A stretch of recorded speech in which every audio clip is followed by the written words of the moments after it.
This is Max from My Own Will, and you're listening to the Brutally Delicious Podcast. We are violent, negative, pissed-off disc golfers and avoid hornets in the nest. Brutally Delicious!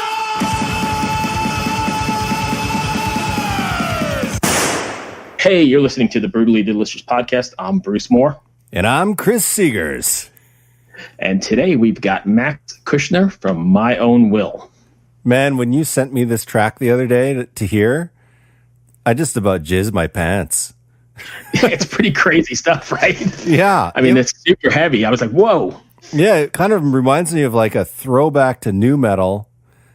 And like it's like Pantera and nu metal and kind of more modern production style. I didn't stop listening. I sent it to everyone I know.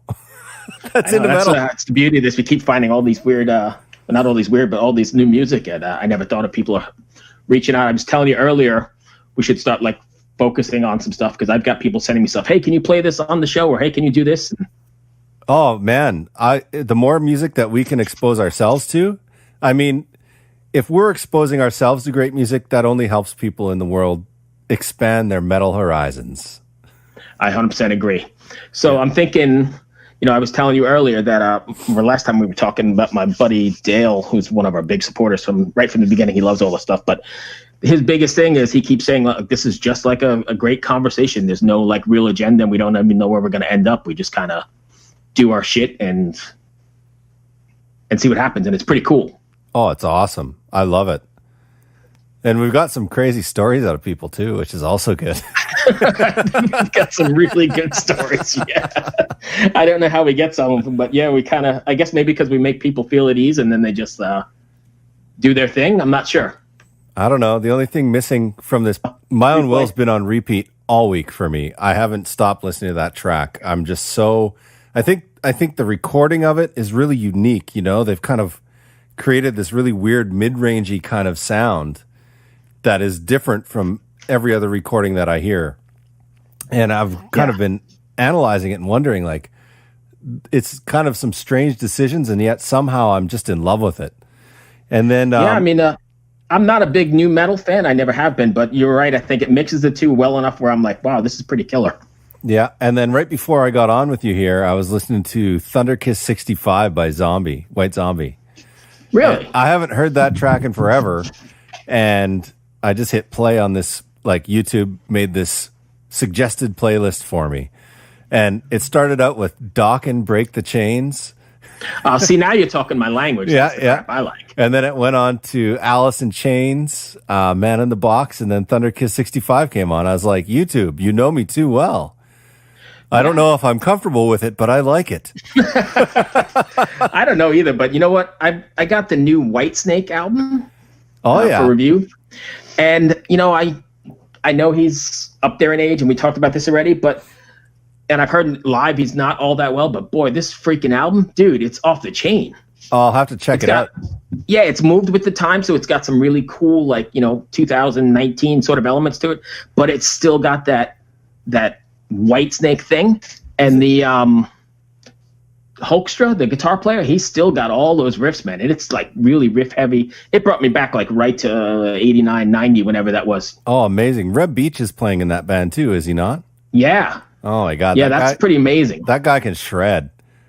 Yeah, that's a very talented band. And I know, Coverdale is pretty old, but he's still got the pipes on, at least recording wise. Oh, Coverdale's always had the hottest bands. Like for a while, who did he have? Adrian Vandenberg, Rudy Sarzo, I can't remember the drummer's name. He played with Ozzy. Aldridge? Maybe. Tommy Aldridge? It might be Tommy Aldridge, yeah. He played with Ozzy for a while. He's played with a bunch of people. Yeah. And then their other guitar player, God, I can't remember his name, but he quit right before the release of the Whitesnake album. And he was also... Was that Vandenberg? Not Vandenberg, no. Vandenberg was killer. I mean, oh my God. Yeah. You want to hear a story? The first concert I ever saw was Motley Crue Girls, Girls, Girls in 1987. I was like 12 years old. And so I go to this concert and Whitesnake's opening up. And I've never seen a live band in my life. At that point, I had never seen one. And I walk in and they open up it with Still of the Night. And my mind was blown. Even at that age, he's grabbing those notes and just hammering them. I was just blown away. Oh, yeah, and he's such stage presence. Oh, yeah. Yeah. It still pisses me off, though, that they re-recorded that record and changed every song. That pisses me right off, Yeah, and they added a lot of keyboards and made it a whole lot softer. Yeah, it's just bullshit. Sorry to swear so much, but it really makes me angry. No. I heard it on the radio Dude, the other day. I heard it on the radio the other day, and I looked at my wife, and I was like, this isn't the song. She's just like, what do you mean? This is the song? I was like, it is not the song. No. And, you're worried about your language, but we were talking about, like, instrumental masturbation early in the last episode, so I don't think there really is a... Okay, cool. I think we're good. Hey, I just got a text from Max. You want to do this, and then we'll continue afterwards? Yeah, you got it. Hey, Chris, that's Max. Max, Chris. What's going on? Nice to meet you, man. Nice to meet you. So thank you for taking the time to do this. We won't keep it too long. I know we were just talking a little bit earlier. Chris was pretty excited when I sent him the track earlier in the week to do this. Oh, my God. Chris. My God, I haven't stopped listening to this track the whole time. Like, really?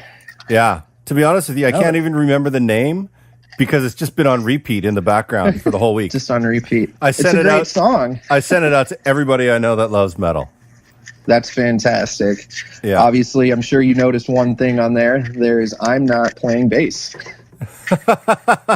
There you go. Oh, no. But I am in the video. Well, there you go. I'm the main character. So there you go. Okay, so then how did you end up playing bass? I actually was playing... I was asked to fill in last December for them. I was in another band, and they were like, hey, can you fill in for us? And eventually it just kind of turned into our singer Dave, and the rest of the band was like, I kind of like this guy. Then Dave decided to start a hashtag. Max joined My Own Will 2019 or 2018, whichever one. Yeah. And then it started spreading everywhere, and everyone was like, dude, you need to do it. And eventually I was like, I'm going to do it. And then at the we played a pizza show with traders and such, and we were asked to... And then I announced I'm in the band, and everyone freaked out. It seemed to be this big thing. Hey, he's playing bass in this band now. Hey, man. Nice. When people get excited about bass players, you know you're doing a good thing. I guess so. Hey, I'm a bass player. I got a Fender Jazz back here.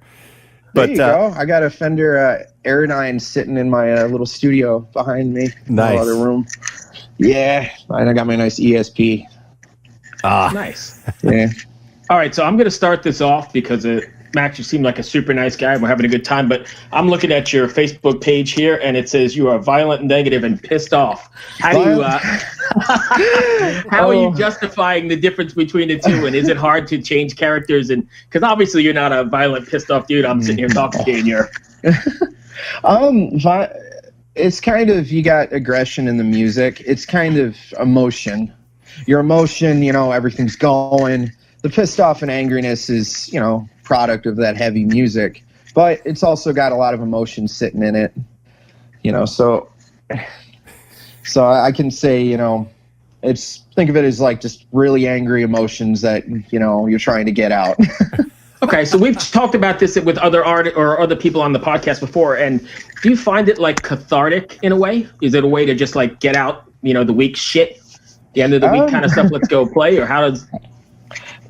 For me personally, it's like that. I find it's a great stress relief, but also at the same time, you ever see us live, I have a massive smile on my face too, because right. I love doing this. It's a great time. So it's kind of here and kind of 50-50.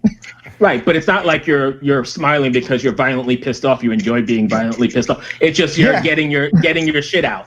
Exactly. Yeah. It's a lot of emotion, and it's fantastic. It's like the best stress relief I could get. Right. Those 4 strings are much better than $100 an hour therapy. Yeah. Yes, I completely agree. I'd rather bang on a bass than I go to therapy. 4 strings or 5? Yeah. 5 string. All right. So my bad. So 5 strings banging on old are better school than bass. $100 in therapy. banging on a tow cable too. It's huge.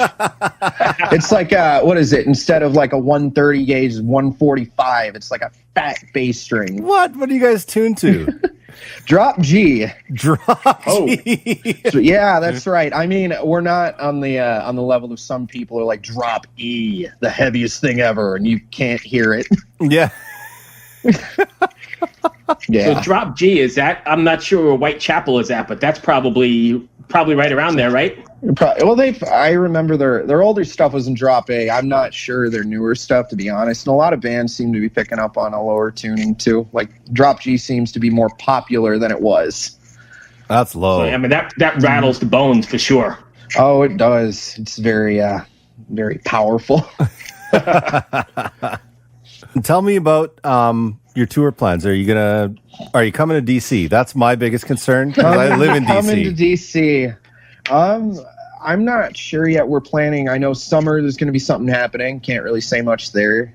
I hope to be going to DC. Honestly, I want to go all over the U.S. Yeah. I mean, even if you made it to everywhere. Baltimore, I'd be happy. I can still get there. Yeah, I think something's in the works, but I'm not sure. As I said, I'm told things. And it's like, you're going here. Okay. Cool. You guys have any new music in the works, or what do you? What's the plan? Right. I mean, we're mostly pushing like Disgust. We do have some stuff we've been working with and things like that, but mostly it's been kind of pushing Disgust and kind of working with that. Okay. So Chris and I were talking a few minutes ago, and in the few podcasts we've done here, we've been able to get some really good stories out of people. So I'm gonna. Do you have like the worst onstage gear failure story? Oh, worst onstage gear failure story. Look at Chris. Have I? You're giving me nightmares, Bruce. I mean, with my own will, I've been very fortunate that I haven't really had much. There was only one real bad portion of it where I think it was we were playing with Battlecross. I think that was the show. It was in December. And my wireless, now I remember what it was. Now you got me, Lincoln. It was in Ohio. We played in Toledo, Ohio. And my bass, my guitar player just fixed it. And some way, somehow, I guess I was throwing my bass too much, and it just stopped working. I had no clue what it was, and I ran off the stage, grabbed my backup, came back up, finished the set, and then my guitar player opens it up a couple days later, and he said, "You broke the input jack. I don't know what you did." And I twisted and broke it. Wow. And then I was like, "Oh, this is great." So I think that was probably my worst. I don't think I've had anything catastrophic. That's pretty good, because I've asked this question in the past to other people, and I was on the 70,000 Tons of Metal cruise, and I asked the guys from Saltatio Mortis, I think that's the way they pronounce it, and he gave me this story. They were over at playing in Wacken or Wacken, or however you want to pronounce it, and a hornet went up his shorts and stung him in the nuts. And he's the drummer, and he's drumming, and a hornet stung him in the nuts, and they're in front of however many people are out there. And he said his nut swelled up like the size of a grapefruit, but he kept playing through it. If that's not metal as fuck, I don't know what is. That is very metal, I will say. That sounds painful. I hope that never happens to me. I don't want that. But I mean, we're playing the Gathering of the Juggalos on the outside, so who knows what could happen? Maybe the hornet will come find me. I'm going to give you one more just because we're in this. So I did one with Steve Austin of Today Is the Day. And he was playing some big European festival, and he stepped out on stage. First song, Mike wasn't grounded when he touched it. He got zapped and shit his pants. So he had a Kiss moment. He had the Ace Frehley moment. He shocked himself and stuff. He shit his pants, and then he didn't know what to do, so he played the rest of his show. Oh my God! No, that's a shit set. Oh. Man, that's metal right there. That is. Man, my stuff is tame. Oh man, I mean, now I'm gonna need some catastrophic failure to tell people now, but I don't want it. Before I understood impedance and how amps go into cabinets, I actually blew up an amp on stage. It started smoking, and the fire department showed up. Oh, fantastic! It's always a good time. Oh, it was great. Yeah, the bar owner loved me. And I've when I was in Houston, I used to play in like this improv group, and we would just go do just about anything you can think of. And what we did one day, we played in front of this place called Natsuo, and we were like, we're going to do the Star Spangled Banner. Not very well, of course. And that was already called the Star Mangled Banner because we didn't play very well. So what we did is kind of the guy who runs the whole ringleader of it was like, I'm going to shoot fireworks off in the middle of downtown, and the buildings aren't very close together. Nice. And yeah, they weren't very happy about that. And that's like on top of the glitter we've thrown around everywhere else and angered the bartenders there too. Excellent. Okay. Yeah. I see on your Facebook page here something that really piques my interest. Okay. Disc golf. What? Whoa. Oh, that's on disc golf. Dude. I play. Oh, man. It is killer. I love disc golf. Me and my boys play. Man, I need to play some disc golf. To be honest, that's where it's like when I joined this band, like obviously this year, and I haven't even read that. There's some stuff on there. So when I get disc golf, I'm like, when's the last time I played disc golf? So let me get it straight. You're not a violently pissed off negative disc golfer? That would be very entertaining. I would love to see a violently pissed off, angry disc golfer. I've seen it. It's scary. It might have been me. That sounds Maybe if a hornet had snuck up your shorts and stabbed you in the nuts while you were throwing it, you'd be violently pissed off. Man, sounds like someone get hurt over that. I'm going to just throw a disc golf just anywhere. I can't throw a Frisbee if my life depended on it. Every time I go play, I'm like, fuck, I just lost another one. That's how I am. I'm not exactly the greatest with that much either. In Vancouver, they have like disc golf set up in the forest. It's crazy. On the sides of mountains and stuff. It's amazing. That sounds awesome. It is, yeah. Especially because no cops go there, so you can just drink beer all the time. You just give her. Getting drunk and doing disc golf, that sounds like a great time. So pretty much it's just drinking and walking around chasing your Frisbees. Mostly, yes, yeah. Exactly. Looking for them and not trying to get ticks. Yep, basically. I mean, you'd probably enjoy it, though, and then forget about it the next day. Yeah. What else you got, Chris? I don't really have much else. I don't know much about this band because I just learned about it this week when I found out we were doing this podcast. So just so you know, I'm kind of new to metal. I haven't been following it my whole life. I only got into it in about 2011 or so. So for me, doing this podcast is a way about learning new artists and exposing myself to new music and trying to figure it all out. So, that's awesome. I actually listened to an earlier podcast about that. I think like the first or second one, you said you were into hair metal. Oh, yeah. Metal. Yes. So that's where I come from. So actually, it's really cool. That Careful. No. I'm not talking bad about it. I'm the guy with the delete button. I can dump it at any moment. So no, I love hair metal. I'm not the guy who doesn't know. My absolute favorite band is Kiss. I love Kiss. Dawkins fantastic, Rat, Queensryche. I mean, yes. Enough's enough too. I mean, let's. Oh my God, that's old school. Boom. It was when I heard that I was like, I need to like bring this up. Enough's enough is like underground hair metal, Exactly. That stuff's fantastic. I'm going to go real underground. And one of my favorite bands still to this day is the Faster Pussycats. I love Oh my God. Tammy Down is killer. Actually, what is it? A friend of mine went to go see Stryper. I think. I like them too. They're coming around. I'd like to go see them. They are. Also, man, I wish I could see Wasp at least once, but they never come here. Yeah, I've seen them a few times. They're unbelievable. Is Wasp still touring? Jackie Lawless is a man. Yeah, they only tour in Europe though. They kind of America is not their big thing anymore. They do very well in there. Yeah. I saw him a few years back where he did that whole, I can't think what it's called now, that whole opera where they had the screens up with Chainsaw Charlie and I don't know what I can't think of it offhand, but they did the whole opera thing. He had it was pretty much Quiet Riot. He had Frankie Banali and Carlos Cavazo and all those guys and him up front, and it was just off the chain. Really good. I need to look this up. I did not know. So I can't think what the name of that record is now. But yeah, look it up. It's the concept album with Chainsaw Charlie, and it was really good.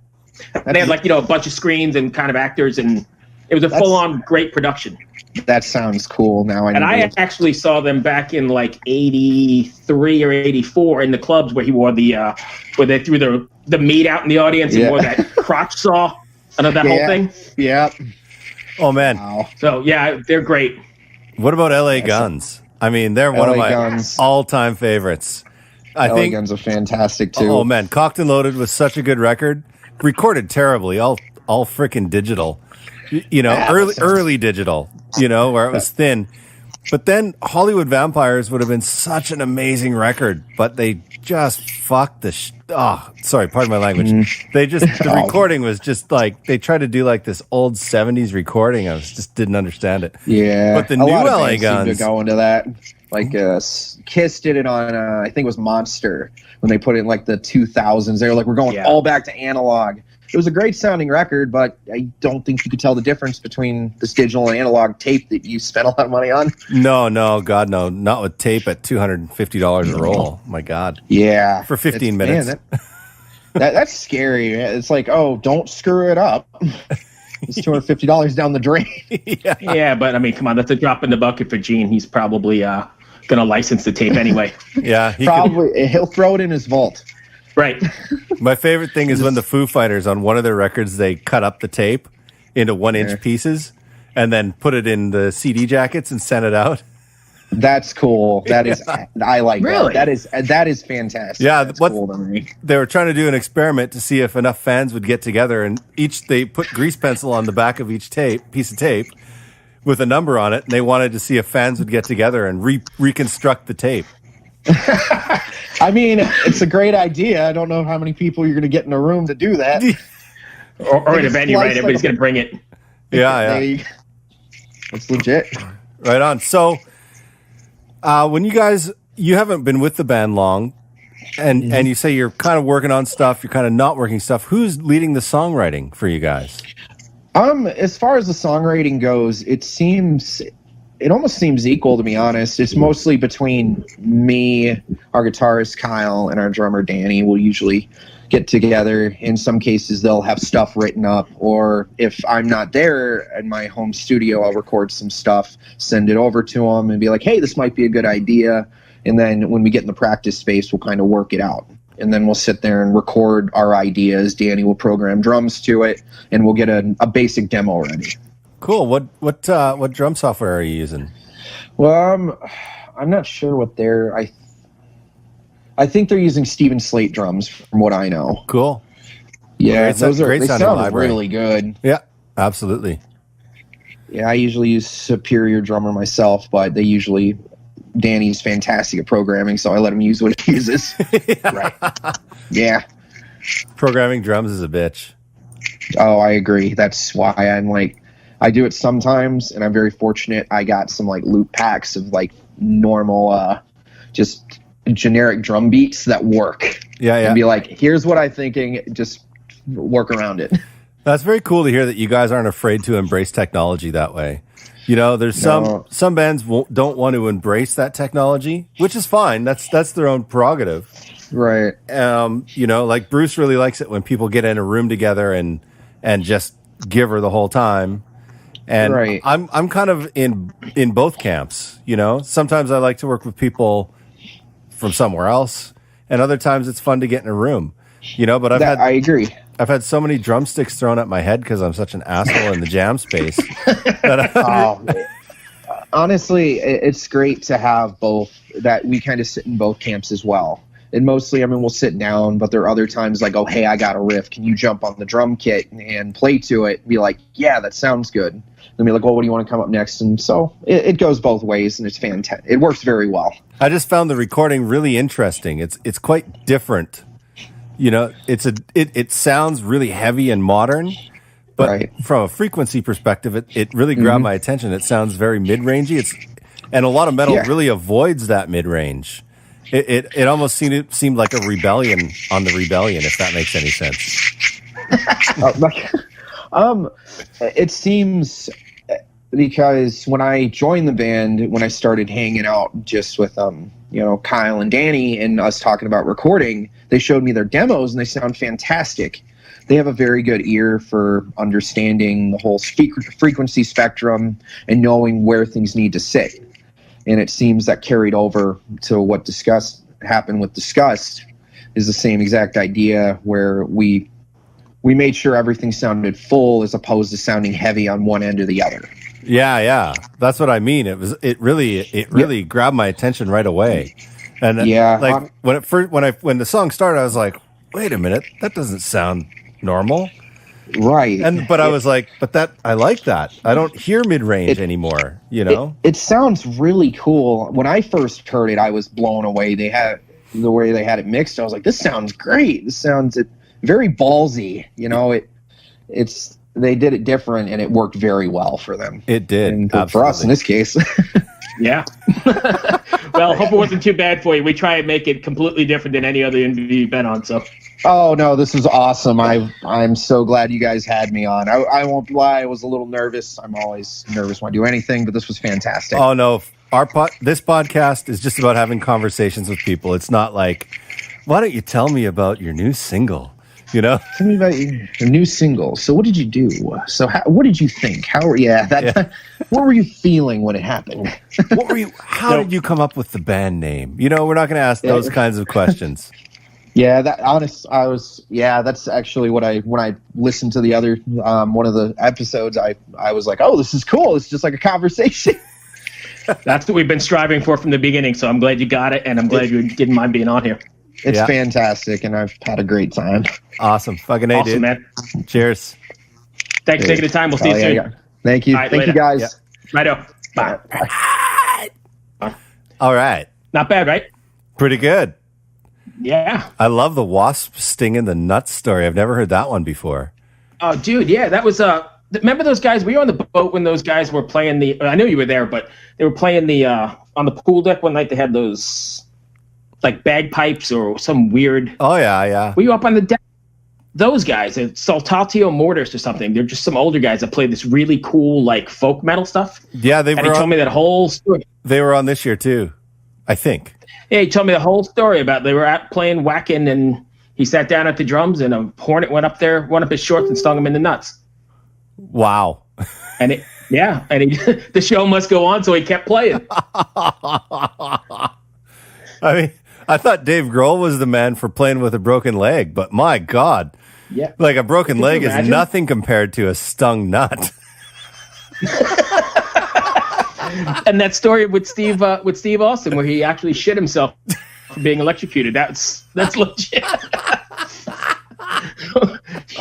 He said it was instant. He touched the mic and his bowels voided like immediately. It was like, oh well. I wonder if the sound guy got fired. I don't know, but I couldn't imagine like running through the next hour with full pants, crap running down your legs. Yeah. Oh God. Normally the band's crossing the stage on that show. Everyone's on one side. He's over there. Stand in one spot. We don't want to slip in your shit. Take the mic to the far left. We'll hang out on the right. Yep, that was a good story. Yeah, that's a good But anyway, yeah, I thought that was pretty good. He was a good guy, and that song is great, so hopefully it'll give us used to it. Yeah, absolutely. All right, man. Anything else on this one? I don't think so. It's nice and short, quick, snappy. Yeah, I think so.